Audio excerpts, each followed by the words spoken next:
Hello, everyone, and welcome to this Tomorrow's Talent Series Q&A.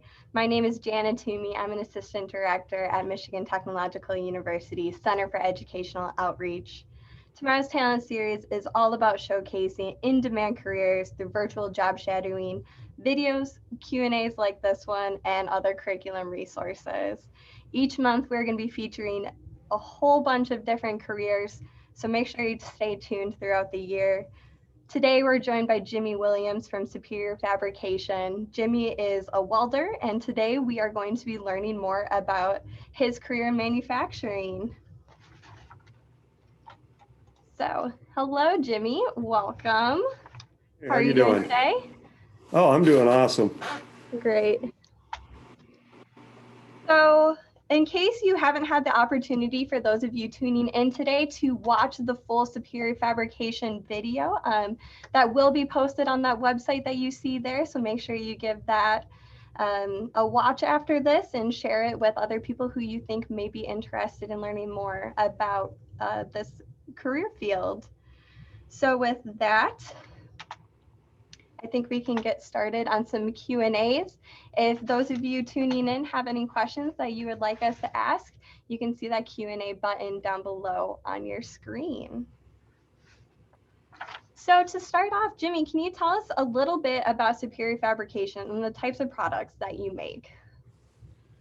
Well, in the department that I work in, we make what is called a forklift mast.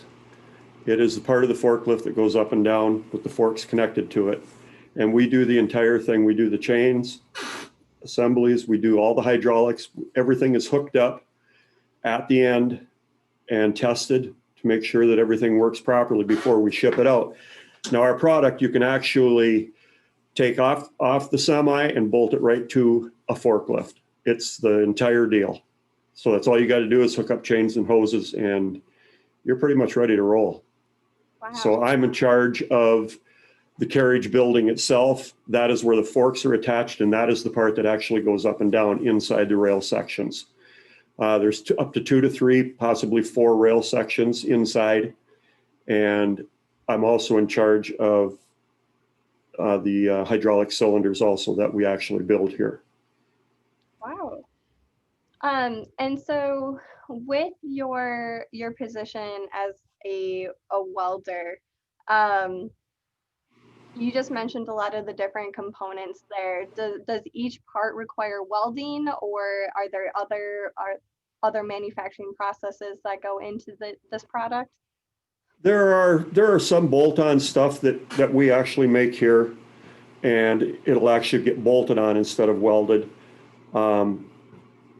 Stuff like that. The chains and stuff, we get in and then we have them cut to length and place them inside also.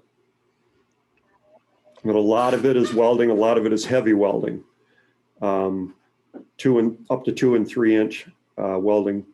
A lot of it's hardened. The part that the forks slide back and forth on have to be preheated to 400 degrees before they're actually welded. So they go inside a big oven and then they come out and then we weld them. Wow. And by a 2 to 3 inch weld, does that mean the amount of material that's connecting those pieces, or can you explain? Yeah, the thickness of the material that we're welding. Got it. Yep. So you've been in welding for many years now. Can you tell us a little bit about your path into your current position? Well, after I graduated high school, I had just taken a mini course in welding in high school. And then I actually moved down to Nashville, Tennessee. So I was a musician also, so that always interested me. And I got a job at a fab shop building dredges, and I was actually just a janitor. And I seen the guys welding, and it just sparked my interest, and I wanted to learn how to do it. So I would stay after work, after everybody left, and I would sit there and weld steel together. And then in the morning, when the guys would all come in, I'd ask them their opinion. How does it look? What do you think? What do I need to do different? You know, stuff like that. And they would tell me. And that's how basically I learned on my own with guidance from the older guys that knew what they were doing. And then they actually put me to work as a welder there after I probably practiced for a month or two. And they put me to work there. And I've been welding ever since. And then I moved back up here, and I've been with this company for almost 41 years. Wow.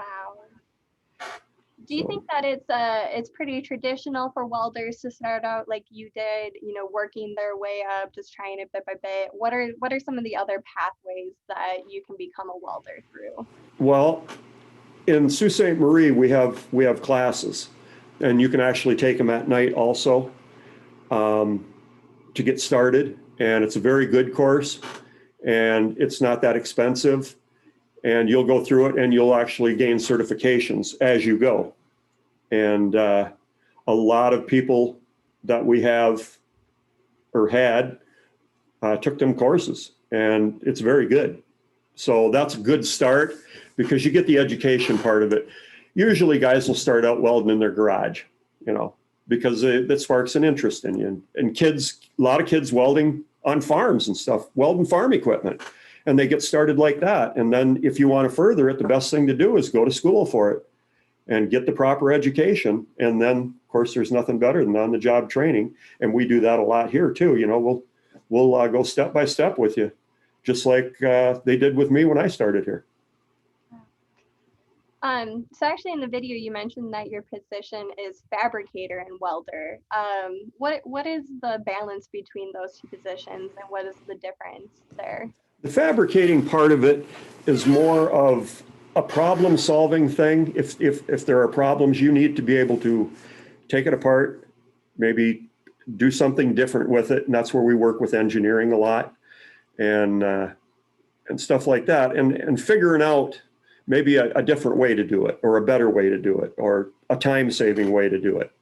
And that's more of the fabricating stuff. Just making stuff work the best way that you know how.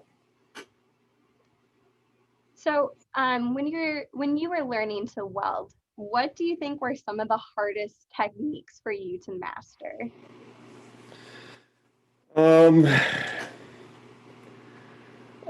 The whole thing, really, as far as, I don't know, stick welding was difficult at first because it's old school.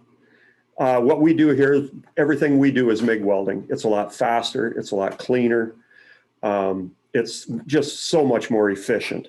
But when I started out stick welding, and stick welding is very dirty, and it's old school, and it takes a lot more technique to be able to do that. But I encourage the stick welding part of it, because if you can learn that, everything else comes a lot easier for you.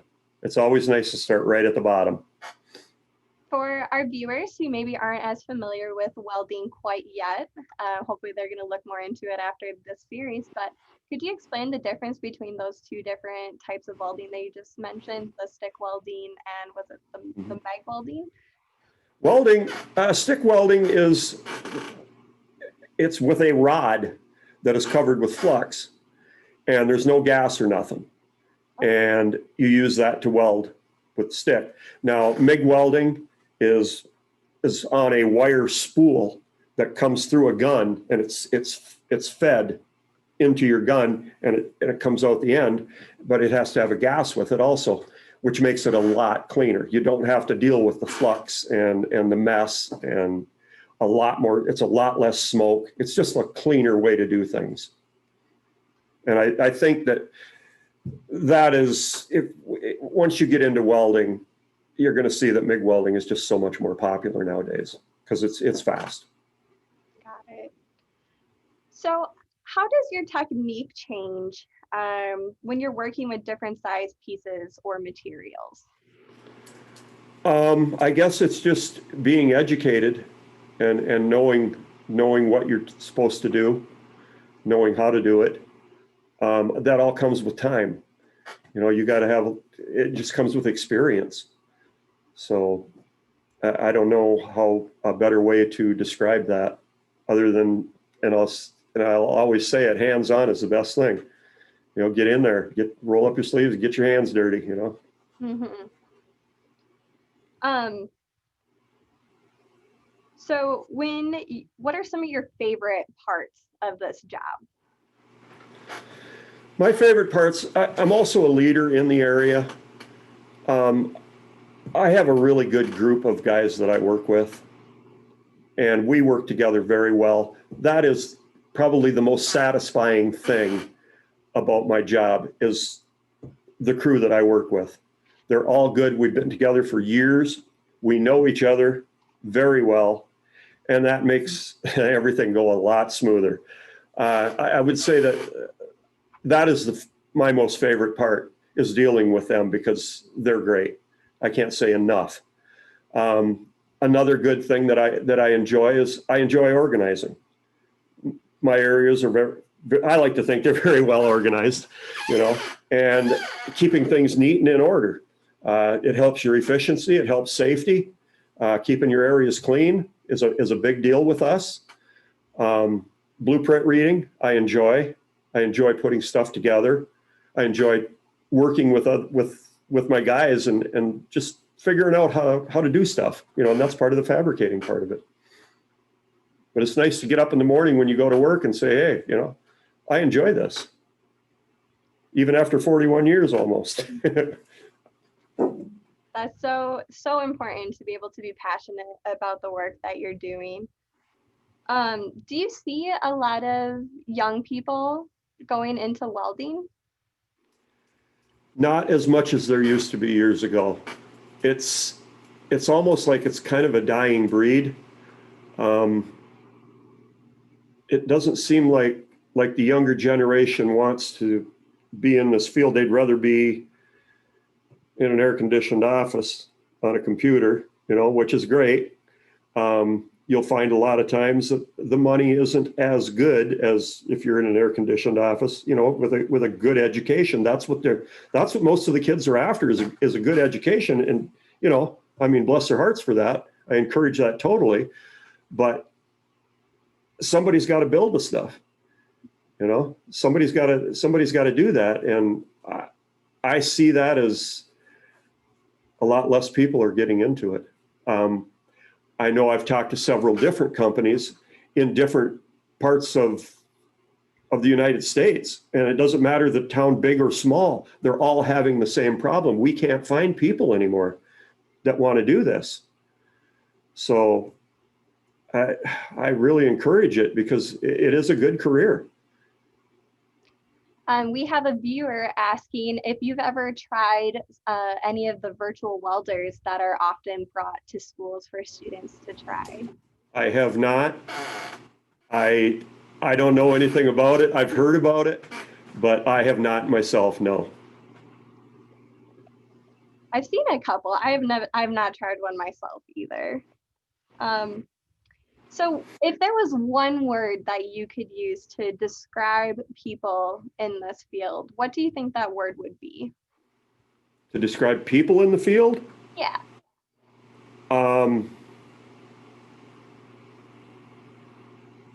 I would have to say that they're smart. They're thinkers. They try to figure out how to do stuff. And again, that's the fabricating part of it. And there's so many different ways to go about looking at something when you're looking at a job. And it's always nice to have different eyes in there, and you always respect their opinion. It's incredible to talk to people in this field and just how ingenious they are and the stuff that they come up with and the ideas that they have are amazing. I'm like, my God, I didn't even see that coming, It's incredible. So is there like a busy season in welding? You tend to see kind of a cyclical effect in some other positions, or is the workload usually pretty consistent for a welder? I think it's pretty consistent. The type of work that we do, there really isn't a real aggressive time. It is an up and down business. There's no doubt about it. It depends on what the construction companies are doing and stuff like that. And if they're working, the companies that we work for, if they're selling equipment, they've got to be pushing their product also, and it's got to go out to the construction sites. And if they're busy, we're busy. So it's just kind of a snowball effect, really. Do you ever find yourself analyzing other products to see if you would have done the same kind of construction that they did? All Um, the time. yeah. All the time. I make myself crazy with it. I went into a furniture store and I seen a stainless steel table and chairs, and I was looking underneath to look at the welds to see if they were any good. And I was like, God, I wouldn't even buy that. That just looks horrible. He's like, what are you looking at? I said, the welds. Just stuff like that. And my nephew worked in the construction business for a lot of years also. And we would go on his job sites and look at stuff that maybe we used to build at one time. And I'd want to get down there and look at how they did it and stuff like that. Yeah, I'm comparing all the time. It never stops. It's just in my blood, I guess. So you mentioned before that a lot of people, can start their path towards becoming a professional welder, just tinkering around in their garages and things. What kind of products or projects, excuse me, have you worked on personally? I, I kind of got away from that because, in fact, when I had a garage built, the electrician said, "Where are we going to put the 220 for your welder?" I said, "We're not. I'm not going to have a welder in my garage. I got a ton of them at the shop." So I don't do a whole lot of projects anymore. I used to. I used to build stands for snowmobiles and try to figure out how to get the handle so I wouldn't have to touch the snowmobile, put the handle underneath it, jack it up kind of like, to get pressure off the track, stuff like that I used to do. Just a whole array of stuff. But I guess over the years, I just kind of got away from it. I just do what I do here at the shop now. And when I go home, I like to hunt and stuff like that, do different things, get my mind off it. This statistic came out several years ago, but the American Welding Society estimated that 50% of American products required some sort of welding.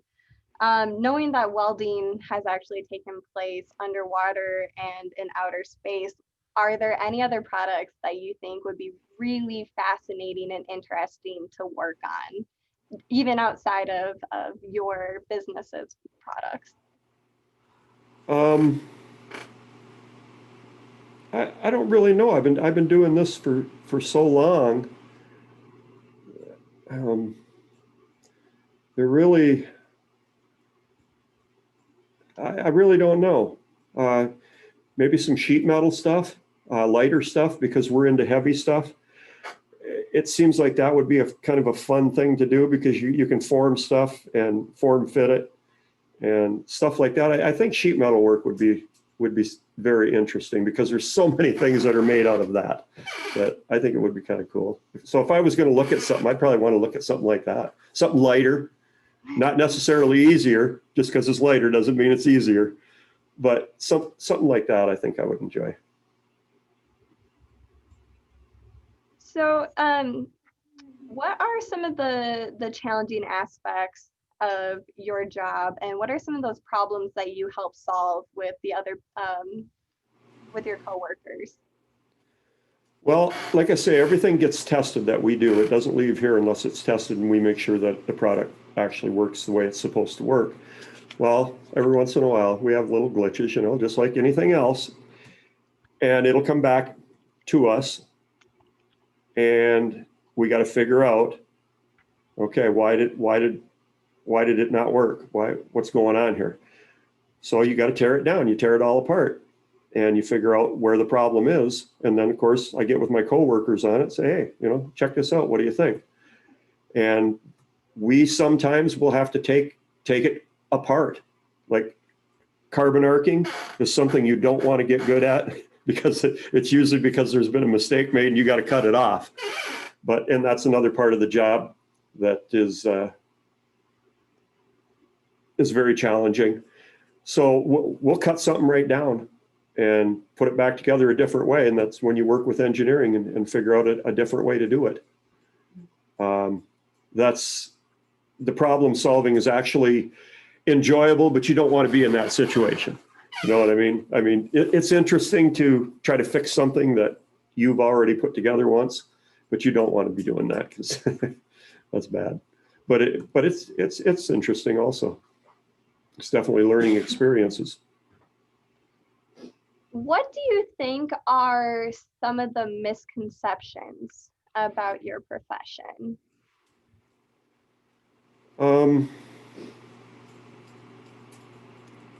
I think one of the misconceptions, and it's difficult on your body, but you know, if you keep yourself in decent shape, I think a lot of people say the eyes, you know, I, I've been welding for 42 years now, and I just have reading glasses. I mean, it didn't, lungs with smoke and stuff like that. I've never had any of those problems. I quit smoking, which, you know, I encourage everybody to do. It's not the easiest thing in the world, but the smoke, I've never had a problem. I've never had an issue with it. People are saying, oh my God, you're going to go blind. You're going to get lung disease and all this stuff. I don't know. I don't believe that that's even true, because I've been doing it forever, and I know a lot of people that have done it forever, and they've never had those problems before. It's usually the smokers that have the problems. Smoking and welding, they blame it on the welding, you know, because it's easier to do that. But absolutely not. You know, you use the proper safety gear. Earplugs are a big thing, because it will damage your ears. There's no doubt about that. So earplugs are a big thing. Safety glasses, the proper safety equipment, and watching what you're doing. They say it's no more dangerous than any other job out in the field. But a lot of people will say, oh my God, you know, you're going to get crushed. You're going to do this. You just watch what you're doing and pay attention. Pay attention to your surroundings. I really appreciated the different things that you pointed out to be safe in the video that you made. It was really interesting to watch some of those different points between, you know, how to stand and how to move the equipment safely. So it does seem like it can be a really safe career. It can. It's dangerous every day, but that can be with any job. I don't care, you know, truck drivers. My God, I think their job's way more dangerous than mine. You know, they might think just the opposite. You know, it just depends on what you're doing and how well educated you are. And I believe that knowing your surroundings is your biggest deal. Clean work area, I can't stress it enough. Know where your stuff's at, so you're not tripping and falling over something. Because you trip and fall over a pile of steel, I mean, you're going to get hurt. But like I say, that all jobs have their hazards. Definitely. Be safe. Take your time. Know what's going on. Do you have any advice that you'd want to share with students who are interested in pursuing a career in this field? Stay in school, number one. Myself, I don't do the hiring, but if I looked at an application and you did not have a high school education, I don't even pursue it any farther than that. I'd just throw it away. Because education is everything in this field. You have to educate yourself. And I educate myself every day. There's something every day that happens that, geez, I haven't never seen that before. Be well educated. Take the classes. Get in your garage. Get some steel. Stick it together. Maybe you'll find out you don't like it, but maybe you'll find out you have a passion for it too. And there's only one way to find that out, man. That's get after it. But stay in school. Big deal.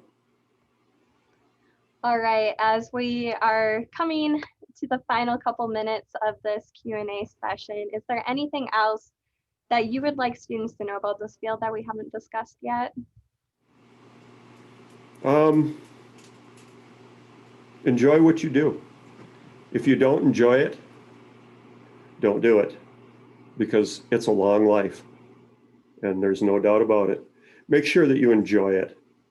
In anything that you do, in any career that you go into, it may be interesting at first, and everything's interesting, but if you don't really have a passion for it, you know, keep looking. You'll find your passion for sure. That's a great message. All right, so thank you so much for joining us today and giving us an even deeper understanding of what it means to be a welder. Like we mentioned earlier, we will be featuring other careers, other job shadowing videos and Q&A events on our website. Thank you to those viewers who submitted questions to us today. We really appreciate that you're tuning in and interested in learning more. I also want to give another thank you to our partners, MySTEM, Michigan Works, Bay College, Gogebic Community College, and CTE. Jimmy, it's been an absolute pleasure talking with you today. Thank you. You too, hon. All right. Bye now. Bye.